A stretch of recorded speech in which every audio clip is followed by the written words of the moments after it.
ኢትዮጵያ የጦርነት ቀጠና እየሆነች ነው። በአጠቃላይ ፌልድ ስቴት ማለት ነው። በተለያየ አካባቢ ኑሮ ውድነቱ አለ። በተለያየ አካባቢ እልቂቱ አለ፣ ሞቱ አለ፣ የኑሮ ውድነቱ አለ። አይ ዶንት ኖ ይሄ ሴኩሪቲው ራሱ ማለት ይሄ የደህንነት ነገሩ በጣም አስጊ ነው ያለው። አሁን ጭራሽ ትላንትና አብነናቸዋል፣ አጥፍተናቸዋል፣ ጨፍጭፈናቸዋል፣ ገለናቸዋል ሲሏቸው የነበሩት ህወሓት ወይም ደግሞ ቲዲኤፍ ግማሹ 4 ኪሎ ገብቷል፣ ግማሹ መቀሌ ላይ ሆኖ ዛሬ ጦርነት ጀምረዋል። እኔ አንድም ሰው የትግራይ ህዝብ ጥላቻ የሚለኝ ካለ መሀይም ነው ማለት ነው። የትግራይ ህዝብ ያሳዝነኛል፣ አዝናለሁ። የትግራይ ህዝብ ላይ ችግር የለብኝም። የትግራይ ህዝብ ሌሎቹ ህዝቦች እንዳይደርስባቸው የምፈልገውን እመኝለት። የትግራይ ህዝብ ኢትዮጵያዊ ነው ብዬ ነው ማምነው። ይሄ ካህኑ ዲያቆኑ ምናምኑ ለፖለቲካ መቆመሪያ አሸሼ ገዳሚ እንደሚለው አይደለም። አቋሜ አንድ ነው። ማንም ሰው በምድር ላይ የሚኖር ማንኛውም ሰው ክፉ ነገር እንዳይገጥመው እመኛለሁ። የትግራይንም ህዝብ እመኝለት በዛ ደረጃ ነው። በትግራይ ላይ የደረሰው አማራ ክልል የደረሰ ነው። ነገ ደቡብ እንደማይሄድ፣ ነገ ሶማሌ እንደማይሄድ፣ ነገ የት እንደማይሄድ አላውቅም። አሁን ግን የህግ ማስከበር ዘመቻ ብሎ 11 ጀነራሎች ልኮ አብይ አህመድ የትግራይ ክልልን በተለያየ አቅጣቢ ከኤርትራ ኃይሎች ጋር በመሆን የትግራይን ህዝብ ዋጋ አስከፍሏል። አምናለሁ ይሄንን።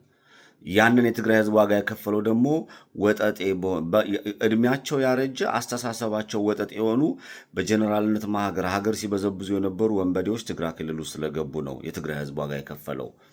ልክ የአማራ ህዝብ ብአዴን እንደሚታገለው የኦሮሞ ህዝብ ምንም የአቋም ልዩነት ቢኖረንም ኦፒዲዮ የሚባለው እንደሚታገለው የትግራይ ህዝብ ህወሓትን የሚታገሉ አሉ፣ የማይታገሉ አሉ። ህወሓት የተባለው ቲዲኤፍ የሚባለው አሁን ትግራይ ውስጥ ስለ ሀገር አጥፊ ስለተቀመጠ ነው። እና ይሄንን የትግራይ ህዝብ ዋጋ እንዲከፍሉ ተደርጓል። የትግራይ ህዝብ ዋጋ መክፈል የለበትም። በሃይማኖት ቁማርተኞች፣ በተለያየ ነገር ህዝብ ዋጋ መክፈል የለበትም። አቋሜ ነው። የትግራይ ህዝብ ጥላቻ የምትለኝ ደንቆሮ ካለ አይመለከተኝም። ሀቅና ክሬ ነው ወደ ሰማይ የሚወስደኝ። እኔ አማራነት የራሱ ቤተ መንግስተ ሰማያት አይወስደኝም። የሚወስደኝ ሃይማኖቴ ነው፣ እምነቴ ያለኝ እውነት ሀቅ ነው። ሰው ነፍሱን ዓለምን ቢገዛ ነፍሱን ቢያጎደል የሚለውን ጥቅስ ደግሞ የደማገሜ ነው የማነበው። ሀቋን ነው ማስቀምጠው። የትግራይን ህዝብ ዋጋ ያስከፈለው ህወሓት ወይ ደግሞ ቲዲኤፍ የሚባለው ኃይል ነው። የትግራይ ህዝብ ደግሞ እንዲጨፈጨፍ ያደረገው ብልጽግና ነው።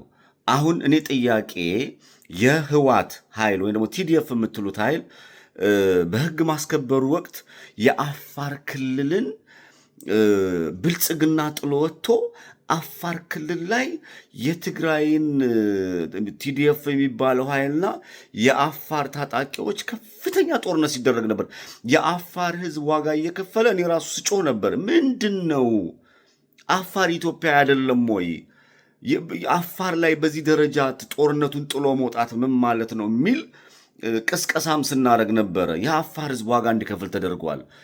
እኔ አሁን ብልጽግና የሚባለው ኃይል አበነንኩት ምናምን የሚለውን ኃይል እስከ ዛሬ እስኪደራጅ ወይም ደግሞ የትግራይን ህዝብ ዋጋ ለማስከፈል ህዝብ ለህዝብ ለመነጣጠል ደም ለማፍሰስ ወደ አፋር ክልል ሲገባ አፋር ኢትዮጵያዊ ስለሆነ ነው። ምክንያቱም አይደለም አፋሮቹ ግመሎቹ የኢትዮጵያን ባንዲራ ለይተው ያቋታል። አፋር በኢትዮጵያ ሜንታሊቲው የሚታማ ህዝብ አይደለም። አፋር የሚታማ ህዝብ አይደለም። አፋር በየትኛውም አቅጣጫ ጣልጋ ገብቶ ሲወለብድ ወይም ሲዘላብድ አላየሁትም።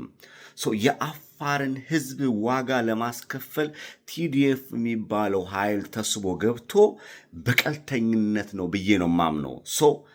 ማንኛውም ኢትዮጵያዊ እኔ ሄዶ ከብልጽግና ጋር የሚዋጋ ኃይል ካለ አይ ዶንት ኬር። ዓላማው ያረጀ ዓላማውን እስካከመ ነው። ያረጀ ዓላማውን ተሸክሞ ግን ከብልጽግና ጋር ዋጋለው የሚል ኃይል መልሶ ድጋሚ አጠፋዋለሁ ኃይል ማለት ምንም ምክንያት ስለሌለ ማለት ነው። በአጭር አማርኛ የአፋርን ኢትዮጵያዊ የመበቀል አባዜ ቲዲኤፍ እና ብልጽግና ተነጋግረው አፋርን ዋጋ ለማስከፈል የሚካሄድበት አቅጣጫ መላው ኢትዮጵያዊ ያውግዝ ነው። ኢትዮጵያ ታሸንፋለች። አፋሮች ከጎናችሁ ነን፣ አይዟችሁ፣ በርቱ። ወንበዴና ውንብድና አጥፊ ወይ ደግሞ ጨፍጫፊ ገዳይነትን እቃወማለሁ።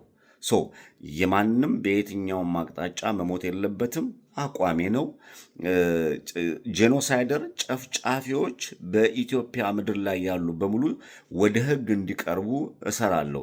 የሃይማኖት ቅስቀሳ የሚያደርጉ እርስ በርስ የሚያባሉ፣ የሚያጫርሱ፣ ሀገር በድሮን የሚቀጠቅጡ ያልተባለ አጀንዳ በማምጣት ወደ አሉን አቅጣጫ የሚወስዱ በጣም በርከት ያሉ ጠላቶች ተሸክመን ያለ ነውና ሁላችሁም ኢትዮጵያኖች ነቅታችሁ ጠብቁ።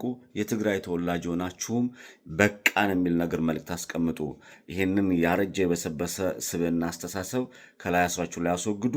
ልክ እንደ አማራ ሁሉ የስርዓት ለውጥ እንዲመጣ እጅ ለእጅ እንያያዝ መልእክት ነው ያለኝ። ቴንክ ዩ